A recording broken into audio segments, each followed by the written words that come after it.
Quer entender de forma clara e objetiva os impactos da reforma trabalhista sobre a sua empresa? Venha comigo depois da vinheta.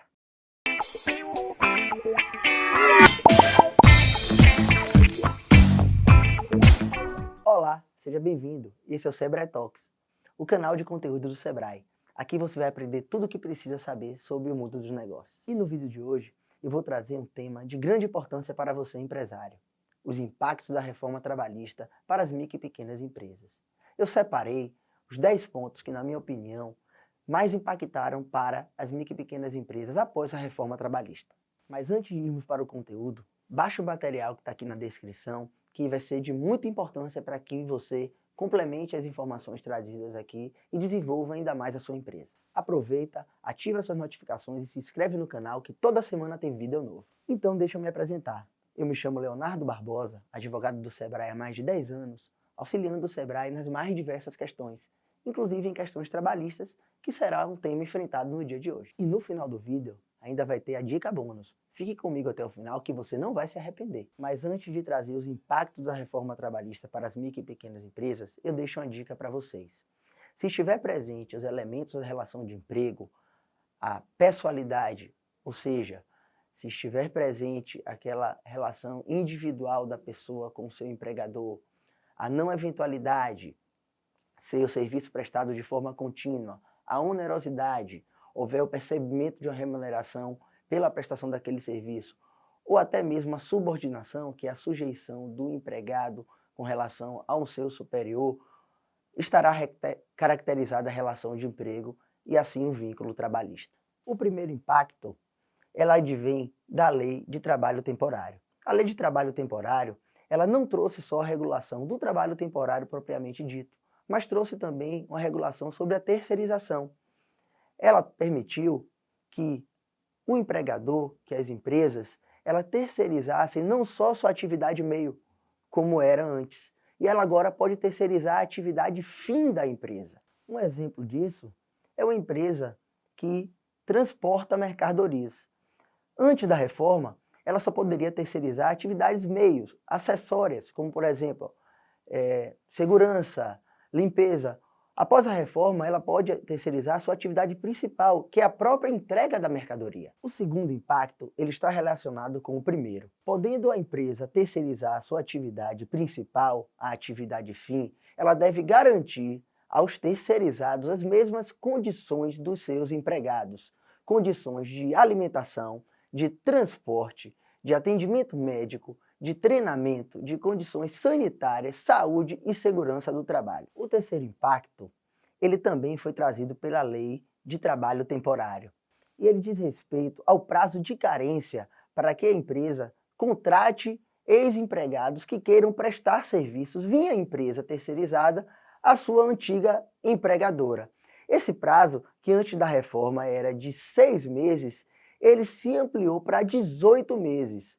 Ou seja, se um empregado sair da empresa que trabalhava, abrir a sua e quiser prestar serviço para ela, ele tem que esperar 18 meses para isso. A reforma trabalhista, ela trouxe uma diferenciação da multa por empregado não registrado. Antes da reforma não havia essa diferenciação. Agora, a multa, que antes girava em torno de R$3.000 por empregado não registrado, ela estabeleceu o valor de R$800 para as micro e pequenas empresas. Ou seja, empresário, pode ficar muito caro se você não registrar o seu empregado. Se esse vídeo está fazendo sentido para vocês, deixe o seu like para que a gente possa entregar essas dicas para mais e mais empresários. O quinto impacto, pessoal, foi uma inovação importante trazida pela reforma trabalhista, que criou a figura do trabalho intermitente. E o que é o trabalho intermitente? Como o próprio nome já diz, o trabalho intermitente é aquele que não é prestado de forma contínua. Ou seja, se o empregador ele quiser demandar um número maior de funcionários durante um determinado período, ele pode fazer. Como, por exemplo, as empresas que trabalham com eventos, em que no fim do ano o número de eventos eles crescem assustadoramente. Então, no final do ano, eles podem demandar desses funcionários que venham trabalhar e, obviamente, esses funcionários vão receber proporcionalmente pelo período trabalhado. O sexto impacto que a reforma trabalhista trouxe diz respeito a uma premissa muito importante que veio dela, que é de que O acordado entre as partes, ele sempre prevalece sobre o legislado, sobre a lei, sobre a norma coletiva. Ou seja, se o empregador acordar com o empregado escrito que no período de 6 meses ele irá compensar a jornada de trabalho, isso pode ser feito.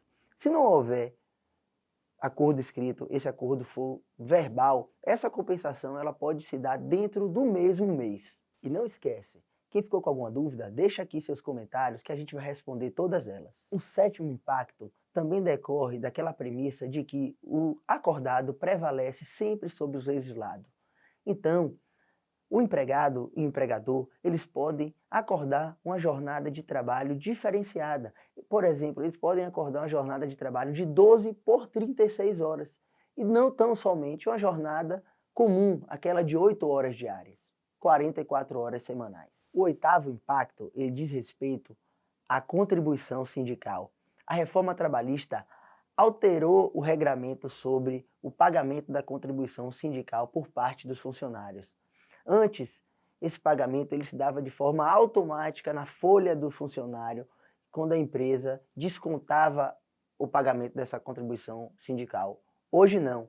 Hoje, os empregados que quiserem pagar a contribuição, eles devem fazer através de carta escrita de próprio punho dirigida ao sindicato da categoria, para a partir daí, sim, ser realizado o desconto. O impacto número 9, ele diz respeito à homologação das rescisões junto ao sindicato da categoria.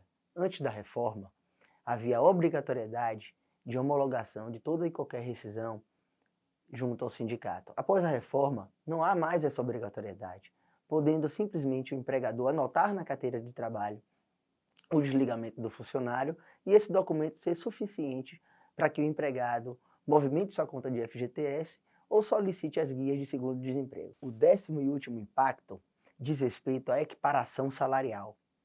Com a reforma trabalhista, 2 elementos novos foram criados para que fosse reconhecida a equiparação. O primeiro deles é que o serviço seja realizado entre pessoas que trabalhem na mesma localidade.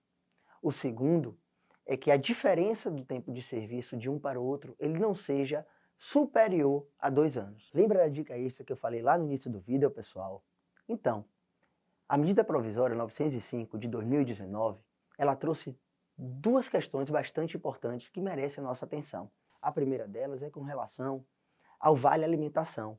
A medida provisória, ela retirou a natureza salarial do vale alimentação, com exceção daqueles que são pagos em dinheiro. A outra dica, também advinda da medida provisória 905, é com relação aos trabalhos aos domingos e feriados. Agora, é possível que seja realizado trabalhos aos domingos e feriados. Obviamente que haja uma compensação desse trabalho em qualquer outro dia da semana. Então, pessoal, o vídeo chegou ao fim, mas você pode continuar tirando as suas dúvidas aqui nos comentários. E não se esqueça de baixar o material, se inscrever no canal e ativar as notificações. Foi um prazer compartilhar com vocês um pouco de minha experiência e até a próxima.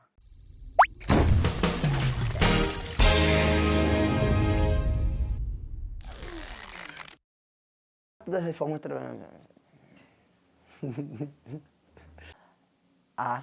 esqueci.